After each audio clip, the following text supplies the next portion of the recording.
weapons and supplies, but you need a place to track your stuff, cause you're so disorganized.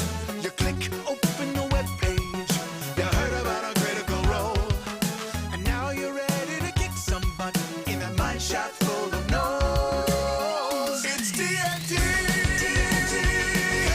TNT Beyond, yeah, TNT Beyond. You got your stats, you got your swords, and you got your invisible war.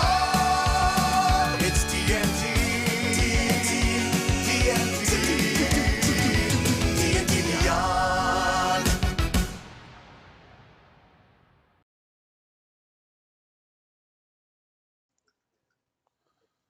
Beyond. Thanks for joining us for this week's development update and community Q&A session. We've got a lot of fun that's going to happen today. Of course, fun happens every week, but we got a special treat today. Let's look at what is in store. So we'll talk about latest updates as always.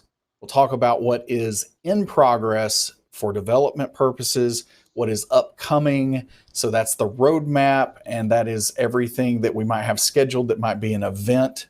So we'll take a look at that, and then we're going to do something really interesting today. We're going to give you guys a quick office tour of our offices here in Huntsville, Alabama. We're going to meet a few members of the team. We'll give you guys a peek behind the curtain and let you know that there are real human beings that are making all this magic happen for D&D Beyond.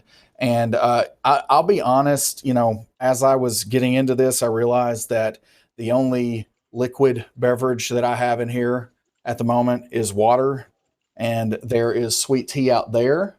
And so we'll make sure that I attain the sweet tea through my epic quest while we are on our tour today. And then we've got a pretty fun homebrew spotlight that we'll go into. We'll talk about adventures a little bit during the data update. And then, as always, we will leave as much time as possible for questions. So if you have questions now, you can go ahead and ask those in chat. And Lauren Obo Crazy Urban, I can't even say her name without the Obo Crazy, but Lauren Urban is in the chat, and she is going to compile those for me and share those with me, and we will rapid fire get to as much of those as we can at the end of our stream today. Getting into latest updates. So as you probably noticed, if you were trying to use D&D Beyond yesterday, we had some server migration activity going on, and we were down for maintenance for a little bit of an extended period. We thought it was going to be a little bit shorter than it ended up being, but we ran into some issues. Life happens, especially when it comes to something as complex as this type of activity. But the team did an incredible job of handling the issues and getting things back up and running as quickly as possible. We appreciate everyone's patience. This is something that if we have to do this in the next, 5 years, something probably has gone wrong. So we shouldn't have to do anything like this for a very long time. And this puts us in a really, really good spot following our transition. Heroes of the Veil returned this week. Yesterday, episode 3 was a very fun episode. We have a new Dungeon Master, Todd Kenrick, did an incredible job. We've got a new cast member, Jen Kretschmer. We are so excited to have her. She fit right in immediately. So it is a fun crew that is playing in that game. I genuinely enjoy playing with those folks, and I encourage you guys to check it out. You can catch up on our YouTube channel, and you can catch it streaming weekly on Wednesdays at 2 p.m. Pacific. I had to do time zone conversion in my head. So another thing that we wanted to tell you, we have put up a call for additional moderators. So we have had an incredibly dedicated and wonderful to work with moderation team and staff since virtually the first week of beta testing for D&D Beyond. So these mods have been with us this entire time. They do excellent work. You guys shout out to them on the forums as much as you can. We love working with our moderators, but as we are starting to introduce more streamed content, more exciting things like YouTube and Facebook streaming now, and then especially our upcoming Discord server, we need additional moderators. So we want to add to the ranks, and you can hopefully, this is blasting in the chat somewhere, but there's a link where you can go to a forum thread that will take you to a Google form where you can fill in an application, and we're going to review those and start selecting some new moderators very soon.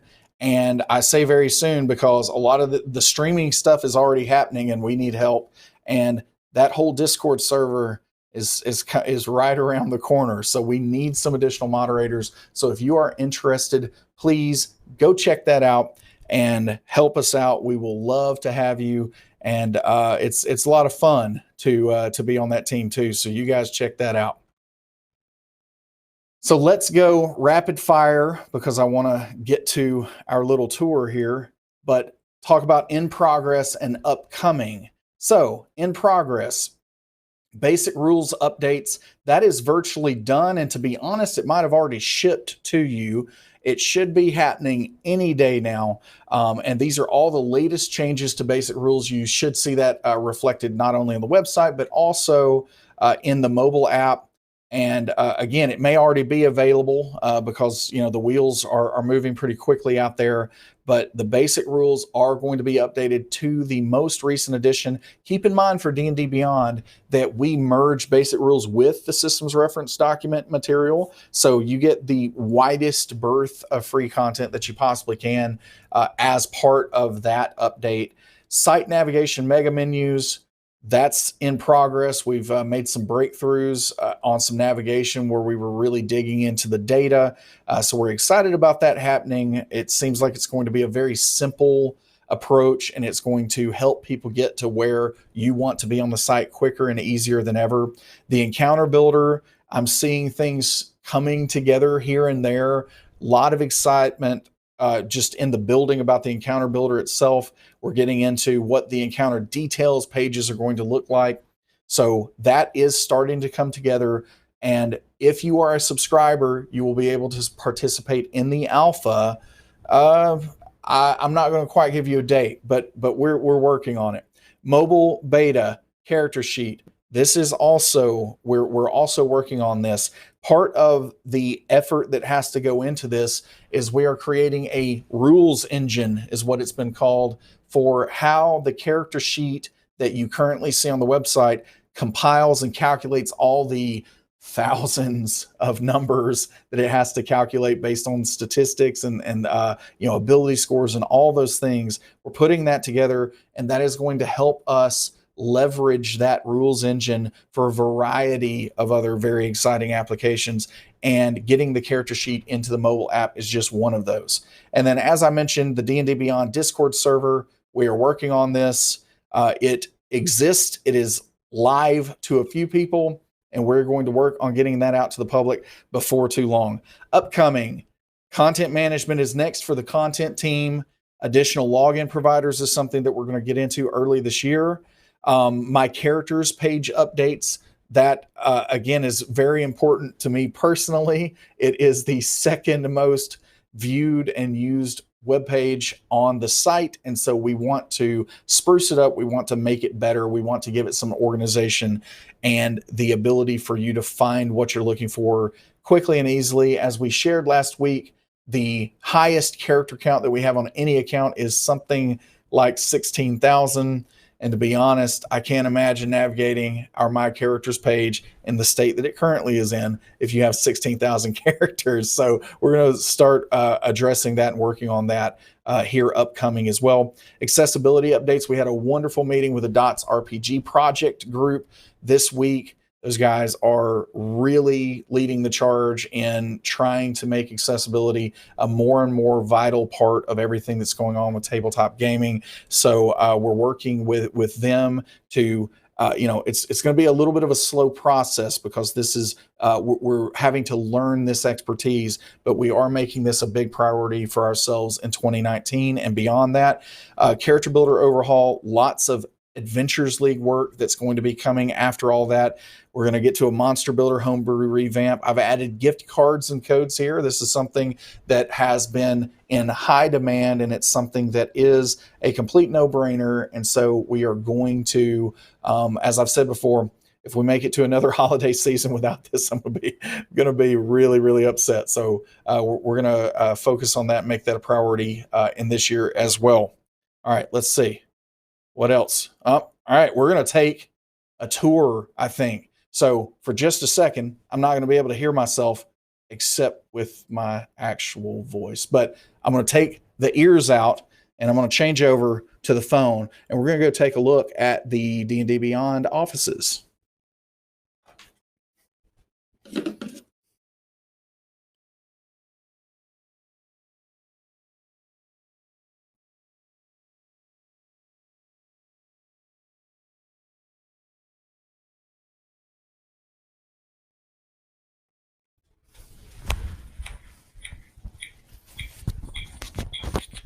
Oh no. Hold on. All right. Is that better? Hopefully. Okay. This is my office. It's a beautiful view. All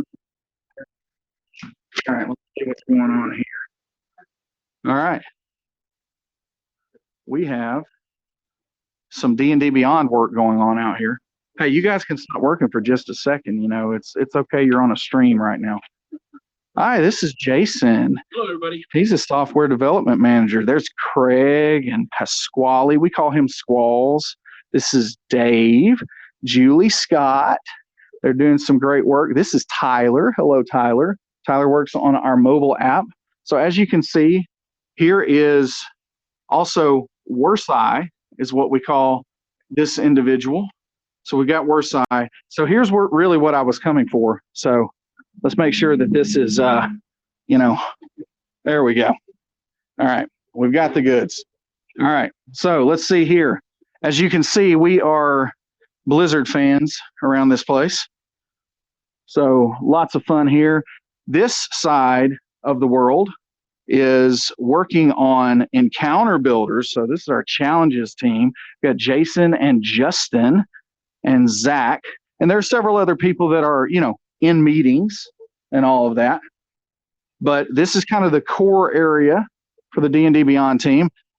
Here's Avi, also known as Adahan, if you guys happen to know that. Oh, wait a minute. Look at this. Wait. Oh my goodness. This is some kind of inception going on here, because that is where I'm standing and I'm watching myself.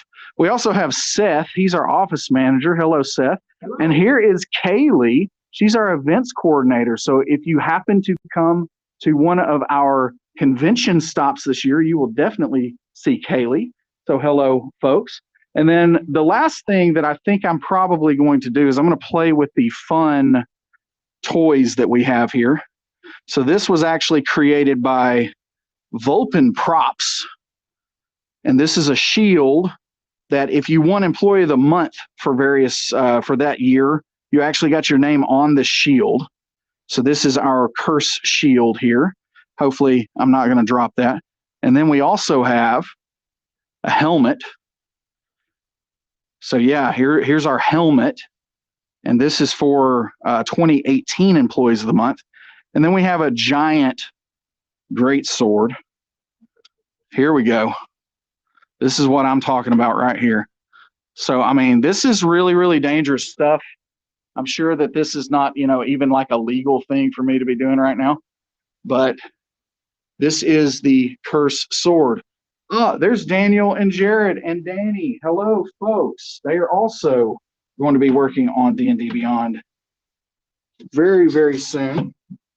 So here is, again, the important part, the sweet tea. All right. Yeah. And then here is the kitchen. And so this is the important thing here. I will use this wisely. Coming back again. Oh, there's our game room. I'm gonna show the game room off a little bit here. Here's Donnie. Hello, Donnie. There's our television. He's not playing any games right now. He's doing boring work. But that is another picture of downtown Huntsville. These are the D&D Beyond offices. Wave, everybody. Bye-bye. Bye-bye. All right. Lastly, if I'm still doing it, we have our lunch today, if you can see that. So very excited. I'm going to the I Love advertising. All right, we're going to cut off here, and I'm going to rejoin you.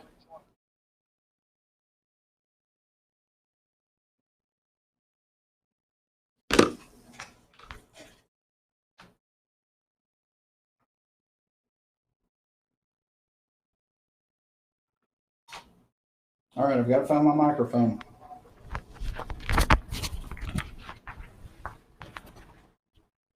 Can you kill that phone feed on your side? Yeah, we're good. Awesome. Hello, everyone. I'm back. All right, now, here's the important part real quick. Let me make this happen. All right. That beautiful golden amber glow of the sweet tea. Oh, here we go. Cheers. Okay. Let's get into what's next. Let's look at a data update. So we got It's not wait a focusing minute. on, it's having trouble focusing. There we go. Did it focus on me? Yep, we're good now. Hello, camera. That's me. All right. My phone is barking at me because I think that it thinks I'm still on it. So I'm going to have to kill that. Yeah, I killed it too. If we need to do that again, we'll have to do another link. All right. I think we're good now. Okay, here we go. Most viewed adventures. We got several questions about this, so I wanted to pull this in today. So when I say most viewed, this is not most purchased necessarily, but I can tell you that this is very, very close to what is most purchased as well. But most viewed is what are people using the most, and what are people coming to the pages, how much time is being spent on the pages, how many page views are happening for these adventures. And you can see that this, so I can tell you that this data goes all the way back to launch. And so you can see that Dragon Heist, even though it is one of the newer adventures, is still the most viewed. Curse of Strahd is right there with it. It's very, very neck and neck with that. Tomb of Annihilation also very, very popular.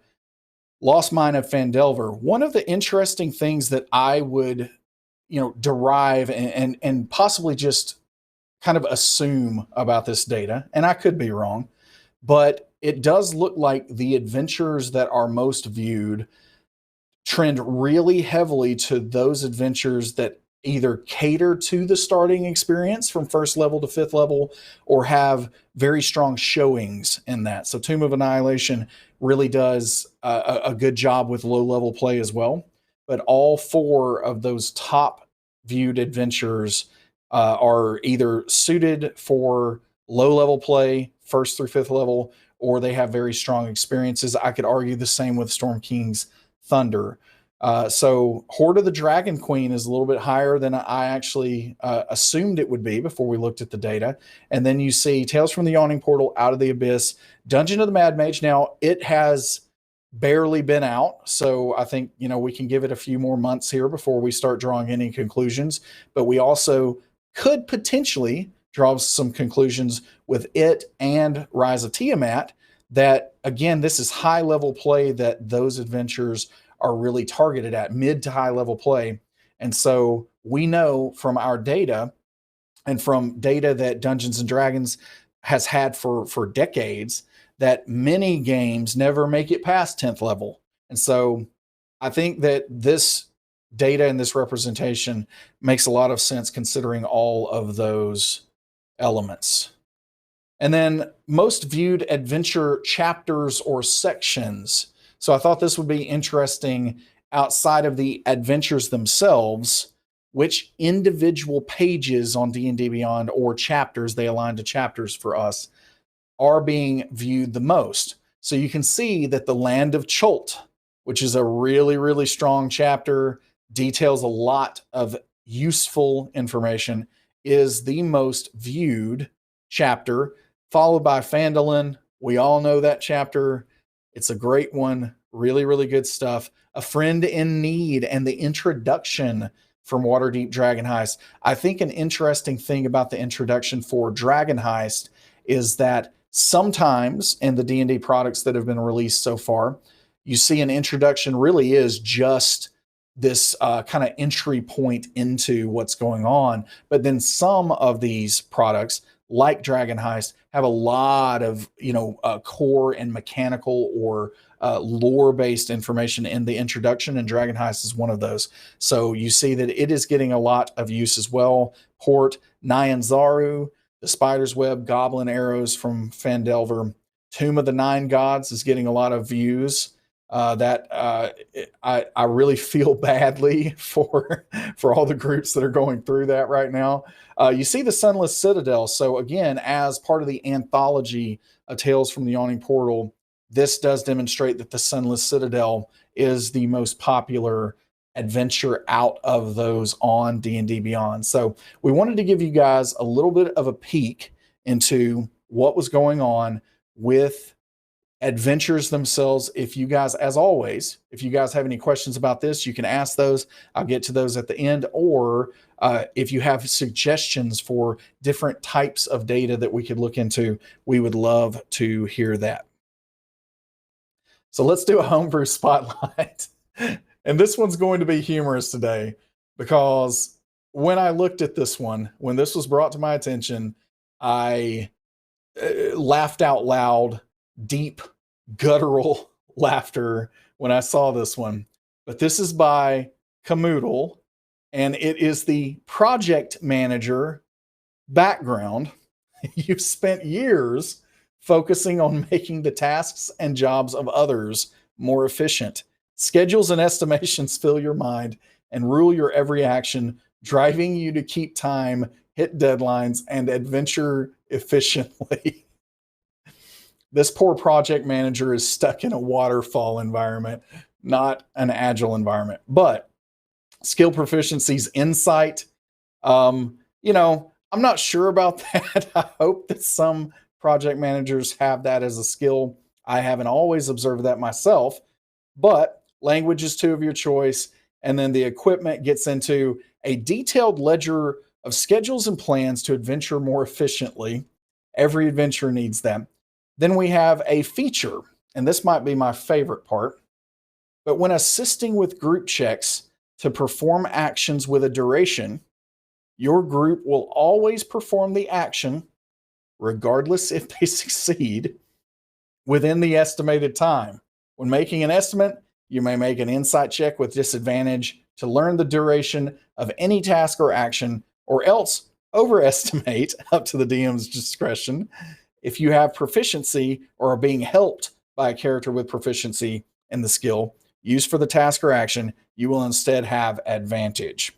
Quite the feature for a background there. Obviously, this one is very humorous, but it's not always that I laugh out loud when I see one of these. I wanted to shine a little bit of light on this one. Hopefully, we can get, okay, I see in the chat, we've got a link out there. You guys can go check it out.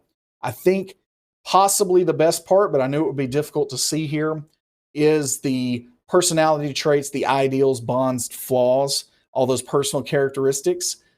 Go check out the link and check out lots of work went behind that. So Camoodle, congratulations. You made me laugh quite a bit on this one. Good stuff. Hopefully we will see many project managers enter the adventuring life and start to go and slay some monsters. Oh, We already did that. This is like deja vu. Man, out of order. All right. So we already did an office tour. So we'll skip on by that. Now we're going to give away a legendary bundle. So, in order for you to qualify for this legendary bundle, you need to type something in chat. I'm going to talk for a little while. It doesn't have to be the word something. It can be, I love bacon, like our food truck out there. It can be, Worsai is a cool beholder. You can say whatever you would like in chat. We just need to know that you exist. I think I have delayed long enough. So let's see who won a legendary bundle. The winner is Light Guard JP. Light Guard JP. Light Guard JP. Congratulations. You have won a legendary bundle. All right, legendary bundle for Light Guard JP. Someone will contact you after the stream to award that bundle to you. Congratulations. All right, what is next? It is time for questions and answers. All right, let's see what we got. So, I am asking for these now. That was supposed to be the signal that I was giving Lauren to let me, start sending questions. So yes, Lauren, I am asking for questions now. All right, let's see what we got. Benet UK, does this data about adventures take into account the views on the mobile app or just the web pages? I would have to 1000% verify that, but I believe that it is going to be separate. But I can tell you that the data sets between the two, we would not expect very much change, as the mobile app being in beta is just going to have a smaller traffic footprint. But I don't believe it includes the mobile app views. That's something that we can look at in the future, though. Irrational DM. Are you really that irrational as a dungeon master? I like the name.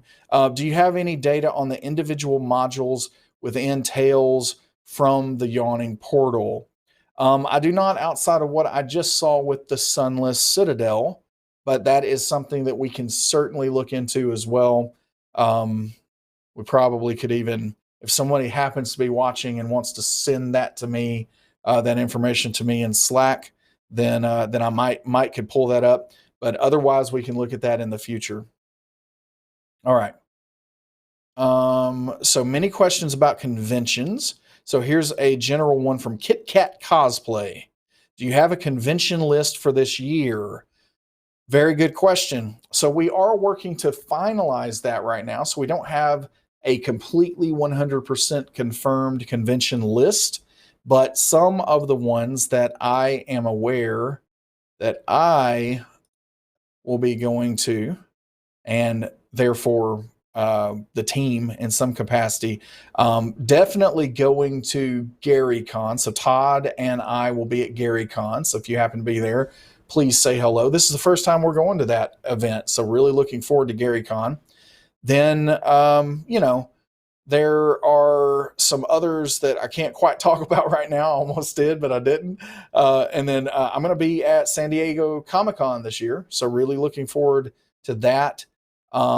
We've got several of the PAXs. We are going to be, well, let me rephrase. We're going to be at all of the PAXs, but then we are going to also be at Gen Con. We've got some exciting things cooking up for that. We're going to be at Gamehole Con. We are likely going to have some kind of presence at D&D in the Castle, if you guys have seen that. So we're working through that. And, PAX Unplugged, I think, is the last event of the year. So all the PAXs we will be at. We love Penny Arcade. We're going to continue to work with them. We will be at Gen Con. We will be at Gamehole Con. We will be at GaryCon. And let's see. Is there anything that I am forgetting? That's most of it. So we'll share that schedule as soon as we are able to confirm it. All right. Let's see what else we got. Saber Runner. Any chance the board can be updated with general weekly accomplishments? Just so we'll see how it's going. No, we will not be doing that, I am afraid. That is far too much. We even don't like updating our internal boards all the time from the standpoint of we don't want that bureaucracy to slow us down. So the level of detail that you're seeing in our public roadmap at this point in time, you're probably going to get more information about what those things are, but we are not going to be supplying more information about what we did this week or what we completed in this sprint. It's just too much upkeep, and it would basically take me hiring, some kind of assistant to come in and just make sure that was updated, and that's not a fruitful use of our time. So sorry to answer that in the negative, but that part's definitely not going to happen. All right, let's see. Sorry, I keep scrolling and messing up my groove here. All right, Ninja Squirrel. That's terrifying. Can you talk about the support for e-readers a bit? I'm assuming this means things like Kindle and others. I actually don't know what you mean by e-readers. Our mobile app is an e-reader right now. And so we're going to continue to invest in that and continue to make improvements throughout the beta for our e-reader. We are not currently working with Kindle or any of the others. So if you have some clarification you want to try to help me out with there, feel free to add that in, and I'll take a look at that a little later in the questions here. Times New Ponin. Wow, you guys are doing really well with those names today. What platform do you use to aggregate and analyze all this data? Splunk. No, we do not use Splunk. So it is a combination of several things. We use Amazon QuickSight and some other type things like that. Some of it is just direct database queries. A good bit of it is Google Analytics. So we rely pretty heavily on Google Analytics. All right, let me get some of this, nectar of the gods here.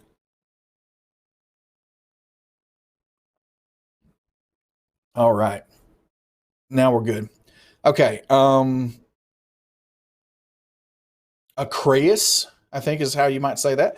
With the upcoming ability to organize characters, would this allow you to create groups and drop characters for organizational purposes? So essentially kind of like folder kind of structure categories. Yes. I'm not sure if the first pass will include that, but absolutely the whole concept here is we want to allow you to be able to organize in what more or less would be a folder structure. Dagobah 46. Is there an update regarding the option to toggle spells listed at the various spell levels, i.e. only see 4th level spells and not the scaled spells? I don't have an update on that, but it is on the short list for things that some of the smaller items that we want the characters team to address. M. McCollum. Will the encounter builder include non-combat features? I'd need a little more information to understand what you mean there. Not exactly sure what you would mean by non-combat features. So if you want to try to clarify, again, I'll answer that a little later on. Sergeant Sparty. Once containers are completed on the roadmap, will you be able to transfer things from container to container or into other PCs containers? From my backpack to the party's bag of holding, for example? That definitely would be the idea. That would be what we would be, trying to accomplish there. Let's see. Aaron Lore. For D&D Beyond, is there any hope we'll get easy options for applying temp stats and temp armor like mage armor? So you can see on the public roadmap that a temporary effects system is on the roadmap. It is something that once we get characters and challenges that they face all completely tied off together, combat automation surrounding that, those temporary effects would become a big part of what we would be doing there, because we would then all of a sudden be dealing in units of time, i.e. rounds and minutes and so forth. But yes, it is on the list. Tamabi, is there a feature that you have on your roadmap that really excites you to get done? So, people inside these walls make fun of me all the time for being too excitable. And so I'm going to try to not get too excited when I talk about this, but I could legitimately just go through the list and tell you how excited I am about each of those elements. But to be honest, the thing that I am most excited about, just being purely honest here, is something that unfortunately I can't quite talk about yet. So that is the thing I'm most excited about. The things that you guys know about that I'm most excited about. I've said this, for a little while, but it's Monster Builder. Very excited about the possibilities of what's going to happen with this Monster Builder and how useful that's going to be for a dungeon master that needs to do what I did at the Huntsville Comic Con this last weekend. I ran a beholder that was a 23 challenge rating beholder, and so I just had to do the math myself in my head as I was running that. But that Monster Builder is going to make that kind of process so much easier. I can't wait until people can lay their eyes on it. And to be clear, let's not get any false expectations. There's nothing to lay eyes on yet. I'm just talking about the concept of it excites me greatly, and hopefully we're going to get into that later this year. Peep on cheap. Can we have a space on the character sheet to insert larger or full body portraits of our characters if we want to? Yes, you can eventually have that, and I'm excited when that time comes. Crimson X Seraph, who provides the amber sweet tea from a local beverages provider, or is it homebrew? So I believe this one was actually, I can't even remember which one this one is, but my favorite locally is a takeout steak joint called Stakeout. So it is incredibly good sweet tea. There's also a gourmet tea place called Piper and Leafs that is really, really good as well. Advent are any plans for more advanced filtering for items, monsters, etc.? For example, the other day I wanted to search for all monsters that can cast power word kill. That is a pretty specific query that you're wanting to get into there, but I'm actually pretty intrigued by that. So I like the concept of, on the monsters page, has spell, and then you could designate which spell. So that's an interesting idea. We'll add that to the list when we go back and look into listings and some of the changes that we have coming up for those in the future. Saber Runner. So here's some clarification.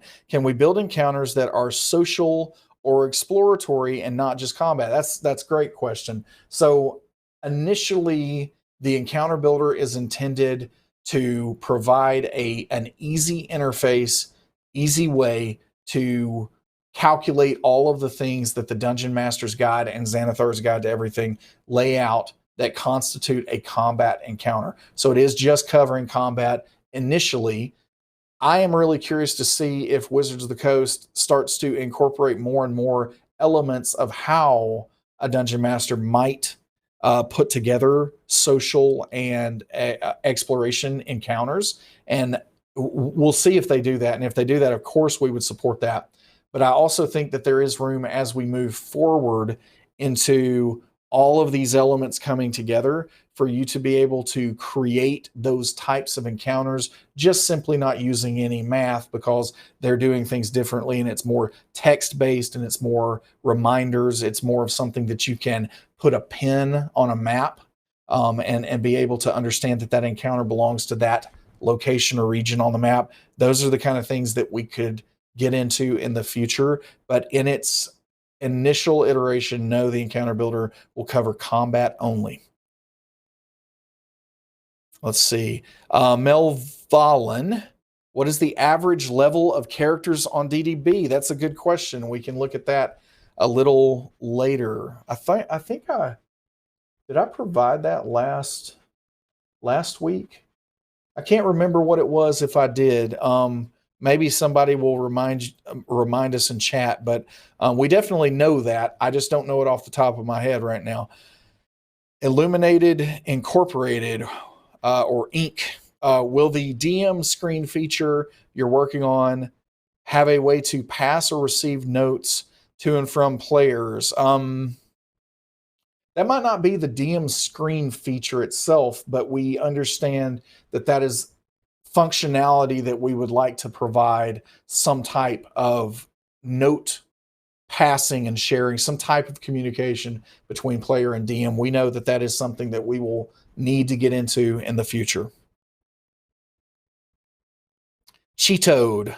Could we customize our character sheets with our own boxes, rearranging features, emphasizing what we need, etc.? That's a little tough to do, but it is something that we would love to provide in the future. We have discussed the potential to do some things like that, or at least have some alternate theming that you could choose from. We also have discussed in the past the possibility of being able to incorporate and homebrew new PDF templates that the export would then output to. And so that's another way that if you prefer printed sheets, you could have a little more customization there. Mirari 15. Will mundane equipment get better pictures and descriptions? We will attempt to do that as we have the artwork to do so.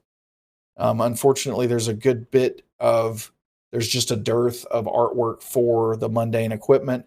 There are some cases where it exists, but that is such a small percentage that we haven't placed a lot of focus on that to this time. But it is something that we want to do, and we will continue to do that over time. Real Raw. I don't know how to say that one. After the character sheet for mobile is done, is there a chance that we will eventually be able to see our own homebrew material on the app? That's a very good question, and it's something that we're discussing. And it's something that we're trying to determine what the best path is there for that, for instance. In order to ever do something like that, we would need to be sure that you could download and pull down only those homebrew elements that you care about and that you've chosen to pull down. Because trust me, you do not want to pull down every single homebrew creation from the public onto your device. You're not going to have room for it. And so if we allow that at some point in the future, we will need a really good flow that will alert you and let you know as to what is being downloaded and what's being pulled down.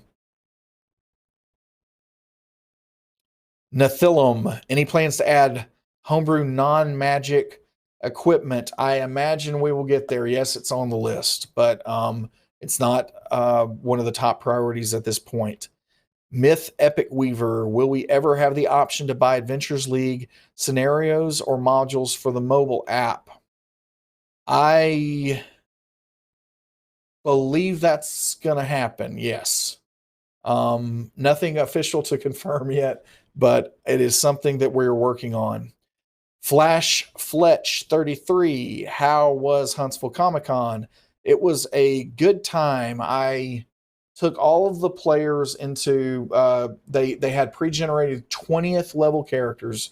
We took them into a giant 1,000 foot diameter arena with sand and gravel, their only friend, just insurmountable walls around them that were greased they couldn't get out of, and a giant tower with someone that looked strangely like Jeff Goldblum up there talking to them, this trickster deity.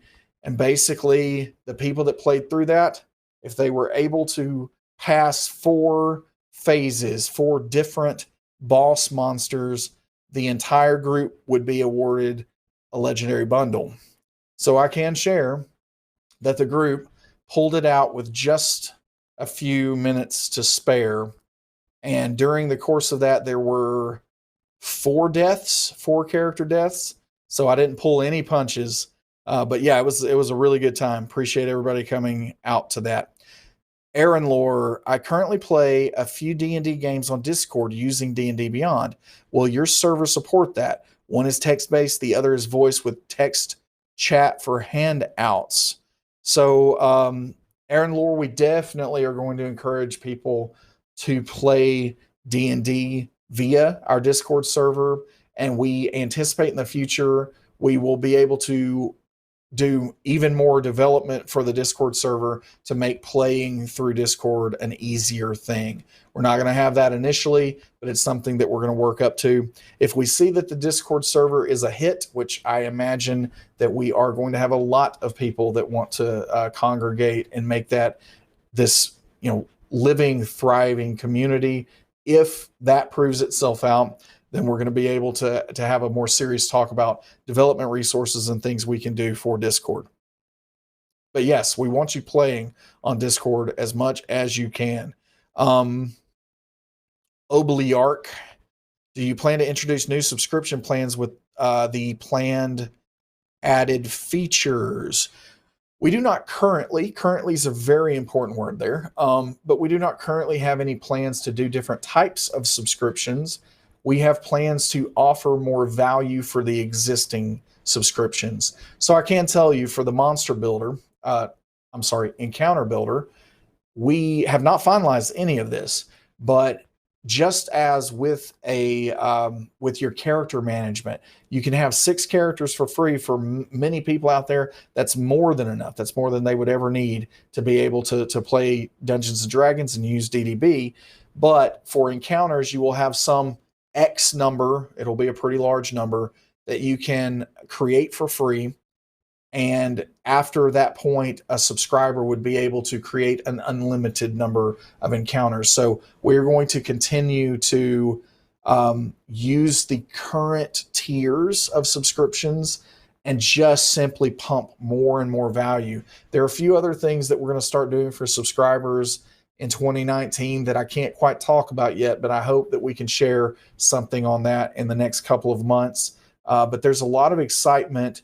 There's definitely not a plan to try to introduce more ways for you to pay while getting, less or getting alternate offerings. The idea would be that you pay on one of the tiers of subscription as you do now, and those are just going to keep getting more and more valuable over time.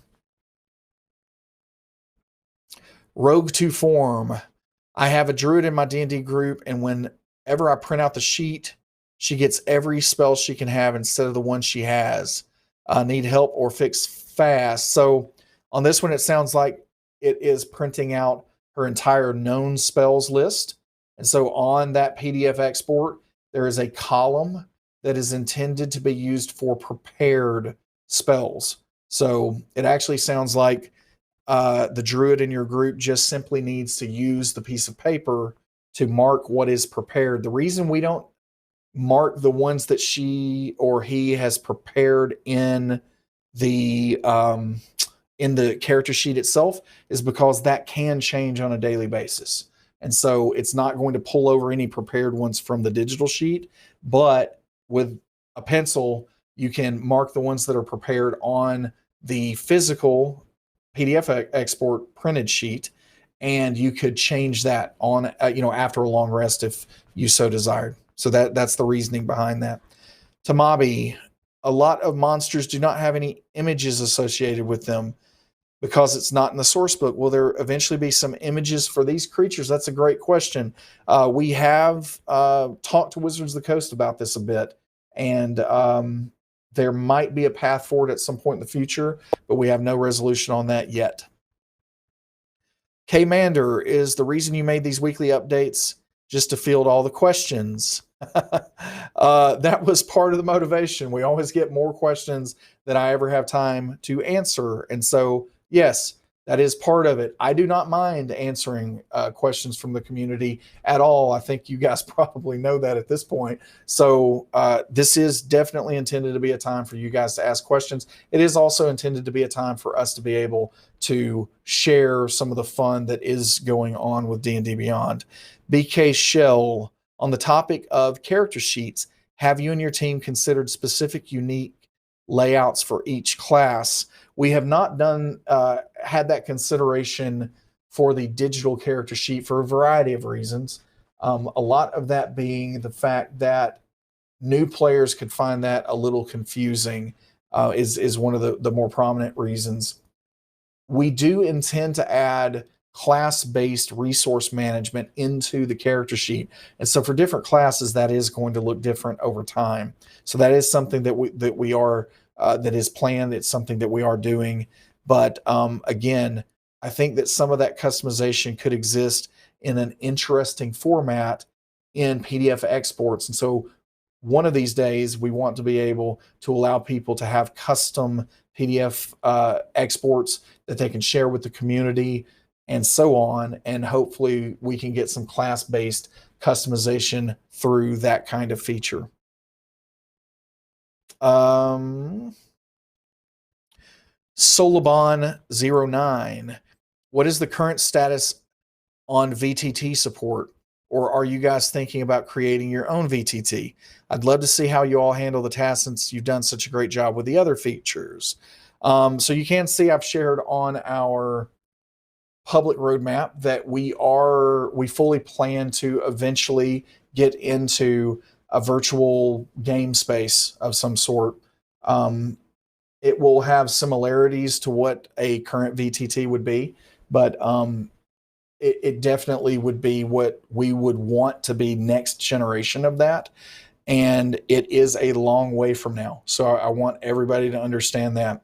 So when we're thinking about this, it's not something that we are going to have tomorrow. You're going to ask for it tomorrow. It's not going to happen. It is just the natural evolution of everything that's happening on the D&D Beyond platform. And it is something that we're very excited about, but we have all these other elements that we're going to deliver on first. And then once all those elements come together, then it is just going to kind of be this natural extension, what comes next from that. Dr. Joel Kane, will the Discord server have a bot that incorporates aspects of D&D Beyond like character sheets? Not initially, but it is something that we want to do. And I imagine we will see that over time. Initially, we plan for that to be just a place for the community to be able to come and congregate. We are going to have some subscriber channels where you'll have some limited access to the development team, and all of that's going to be going on initially. If we see overwhelming interest in the Discord server, then we can more reasonably prioritize some of our development resources to work on some things to happen for Discord, like the bots that you're mentioning. Lazorn, is there any plan of showing faction emblems on the character sheets, the Emerald Enclave, your own Adventurers Guild logo, that kind of thing?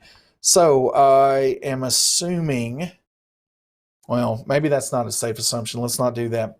I'm not sure whether you mean the digital sheet here or the the PDF export, but we have talked about in the PDF export allowing that to happen. I imagine it's something that we could do in the digital sheet over time as well. As Ravnica approved organization and the faction that you belong to is becoming more and more of an element in D&D. And so I could see us supporting that in a broader way as we go forward into the future, but no firm details about that yet. Benet UK, has the Beholder ever won Employee of the Month? No. Worsai is an even worse employee. I doubt he would ever win Employee of the Month. He could hold that sword in his mouth, though. It could really work. Link Z15 question: are you in favor of Sam Riegel trying to become president of DDB? Does this threaten your position? So Sam really made a pretty big mistake here in that he didn't read the fine print. So I have it on my door out there, so I don't have it in my hand right now. But we were doing a little bit of a mock joking election for someone to become the president of the party planning committee for D&D Beyond. So someone accidentally sent the wrong announcement sheet to Sam. And when that happened, he didn't read the fine print. He thought it was a president thing. His ego took over. He jumped right in, thought that he should become president. when in actuality, this is just president of the party planning committee. So no, this does not threaten my position or any other actual employee at Curse's position at all. And really all that's going to happen is if he wins president of the party planning committee, then we are going to force him to throw us a party. So we'll see how that goes. All right, it looks like that is all the time that we have for questions. I will wrap up by saying a couple of reminders here. First of all, if you are interested in being one of our moderators, so we need some new moderators. We've got this great core team that's been working since the beginning on D&D Beyond, but we need some more as we start to move into YouTube and Facebook streaming and Twitch streaming, as well as the Discord server that's coming up. So if you're interested, be sure, I believe the application is going in the chat right now. Go to that link, apply. We would be happy to have you. We're going to start reviewing those over the next couple of weeks, and we will let you guys know how that goes. And also for the upcoming schedule, we've got Todd Talks next week on Mondays. The time shifted slightly, but that should be its permanent home at this point in time. So be sure to check it out as Todd talks with a variety of people in the D&D community that are doing very exciting things. And then join us for the 4th episode of Heroes of the Veil next week. Really excited. I genuinely don't know what's going to happen. I won't give any spoilers out here, but we left on quite the cliffhanger for my character in particular. So I'm excited to see what's going to happen next. You guys join us for that. As always, you are fantastic. Thank you for the questions. I really do appreciate you guys taking the time out of your day to come and hang with us a little bit. We'll talk to you guys soon. Have a good one.